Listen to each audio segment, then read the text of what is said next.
and welcome to Hermetic Journeys, our special holiday special.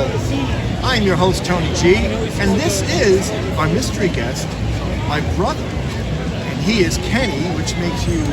Kenny G. Kenny G. Thank you for tuning in, and we're really excited. We have this really cool little video we're going to do for you today, and I met my brother and his family in Manhattan here, the tree right behind us, as you can see.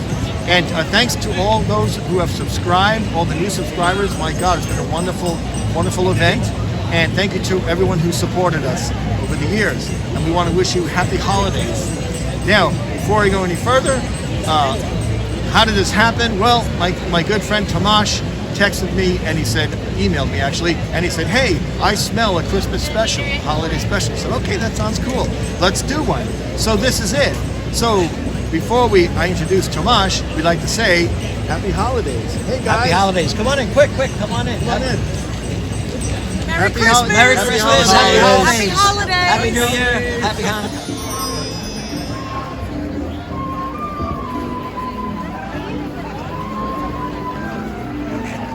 Hey, thanks for tuning in. It's great to see you again. Before we begin this Hermetic Journeys Holiday Special, I'd like to introduce something that's very near and dear to me. It's my Christmas fez. Just love it. Hey, fezes are cool, right? You know, we here at Hermetic Journeys, of course, embrace this wonderful holiday. Wonderful, of course, unless you work in retail. Memories. But you know, our holiday Christmas special is not going to be the same as everybody else's, all right?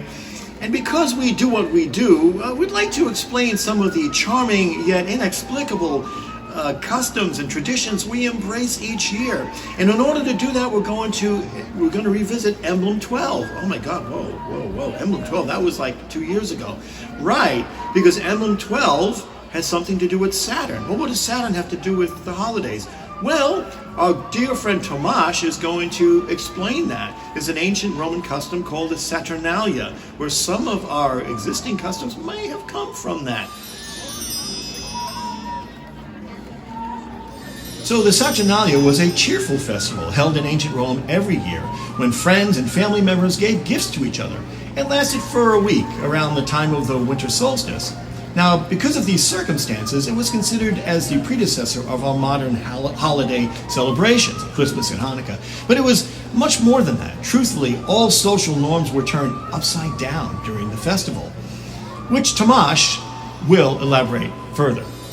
Greetings to the viewers of Hermetic Journeys from the city that never sleeps. Stay tuned, I have no pants on.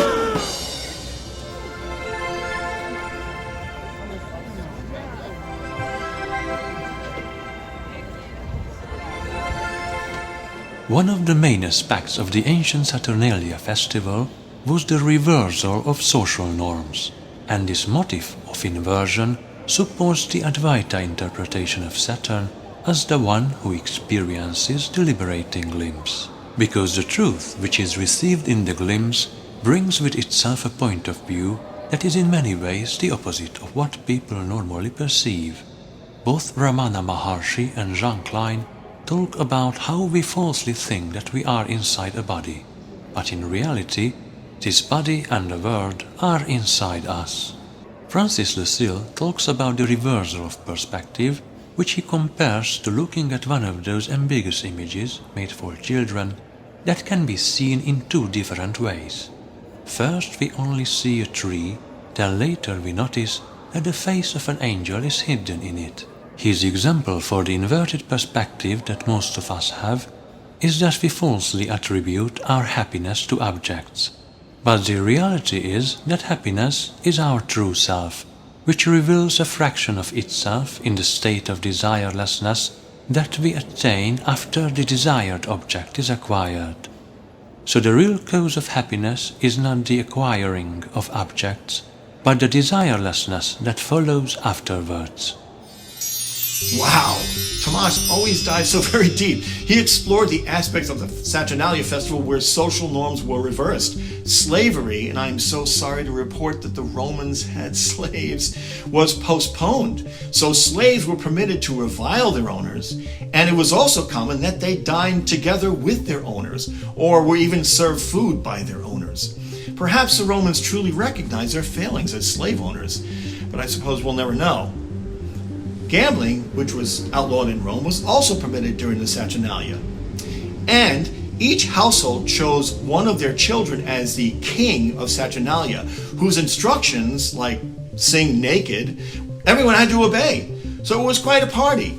Everything was turned upside down. Yet, cheerfulness is not the first thing that comes to mind regarding the god Saturn. We know him mainly as the god who devoured his children in the fear that they would usurp him when they grew up.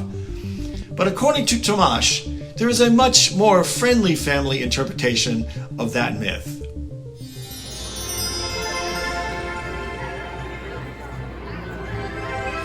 The children of Saturn, or Kronos, are the Olympian gods who both represent parts of the world and parts of the body-mind, which we know from the Bibliotheca Historica of Theodorus Siculus.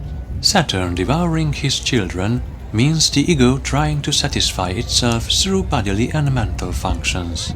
But it fails to do so because complete satisfaction, that lacks nothing and is eternal, is not possible through the functions of the body-mind.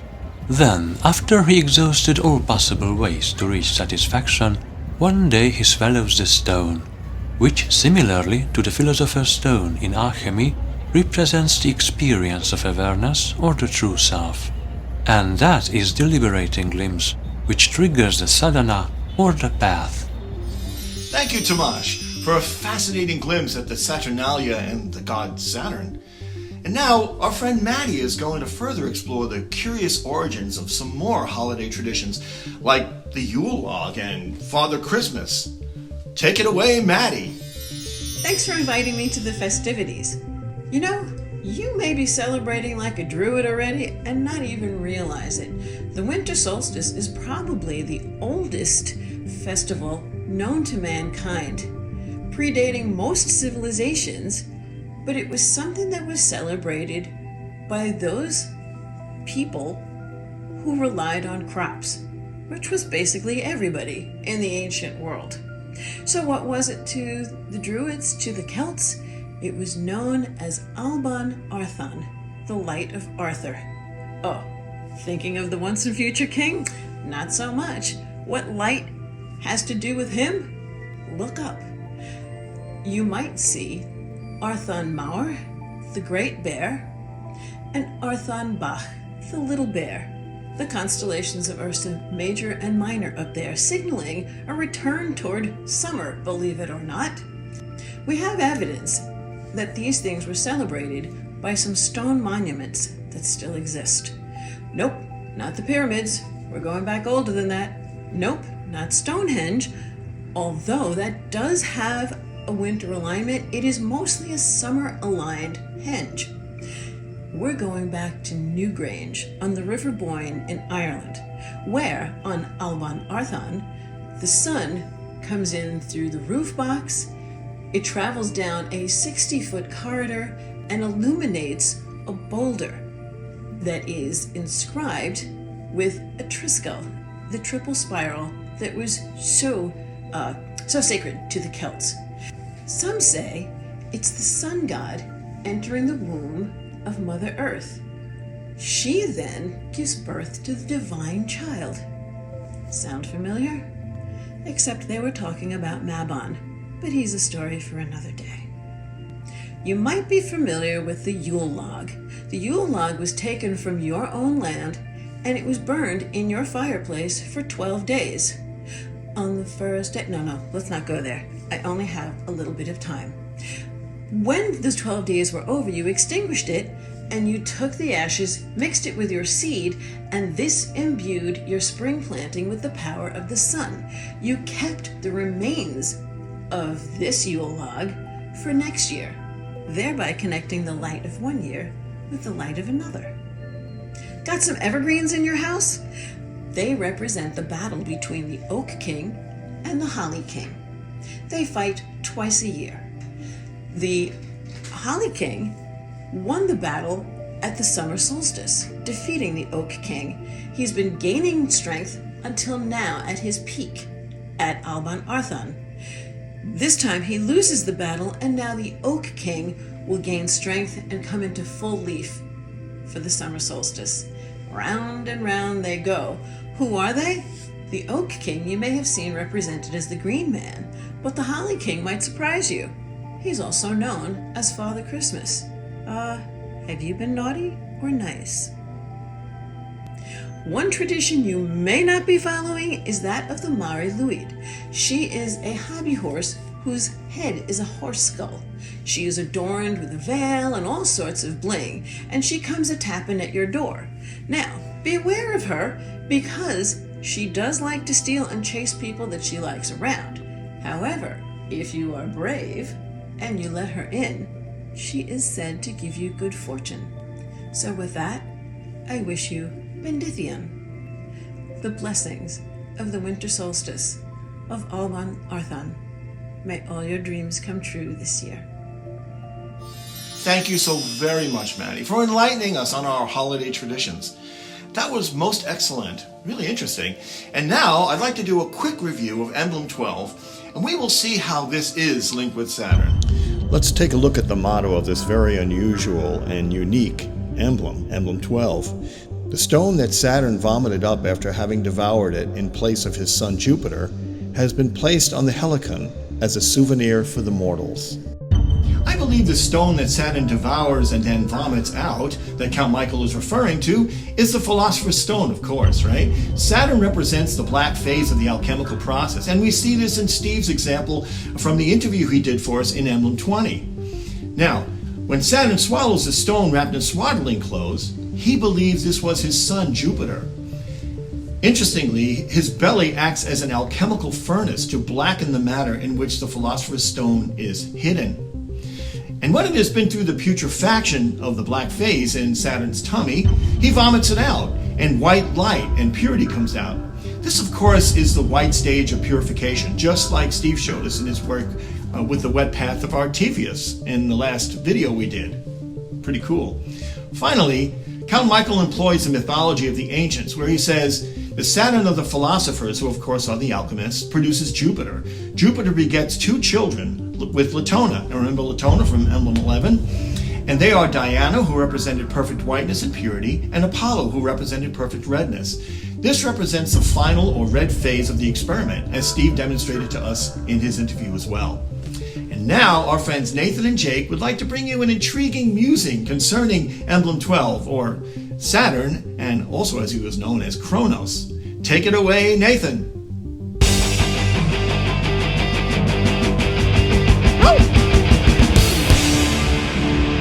What up, TonyG? What up, Hermetic Journeys? Hey, Nathan, Jake the dog here, downtown Riverside, Festival of Lights.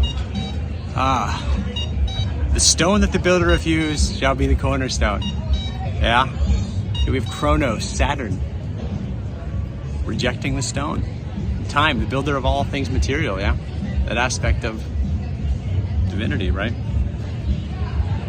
Saturnalia, the winter festival.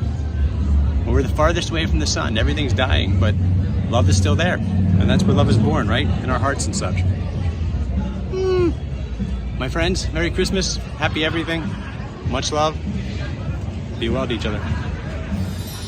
Well, I hope you've enjoyed our holiday special and learned something about the origins of our traditions, and maybe now they'll even have more meaning when you celebrate them, right? It's kind of cool. I have to be honest, truthfully, this video was the brainchild of Tamas, and I'd like to thank him for planting this seed, if you will, in this feverish tiny brain of mine. Thank you, Tamas. I'd also like to thank my dear friends Maddi, Nathan, and of course Jake, what would we do without Jake, for contributing to this wonderful special. And so I'll say farewell, and thank you for watching. And we'll see you next time for Emblem 21, which is about the Philosopher's Stone. So it's going to be a big one, folks. I'm going to be using part of that interview I did with Steve Kalick, where he explains the stone and all of its aspects. Really, really, really cool. So stay tuned. and have a wonderful holiday season.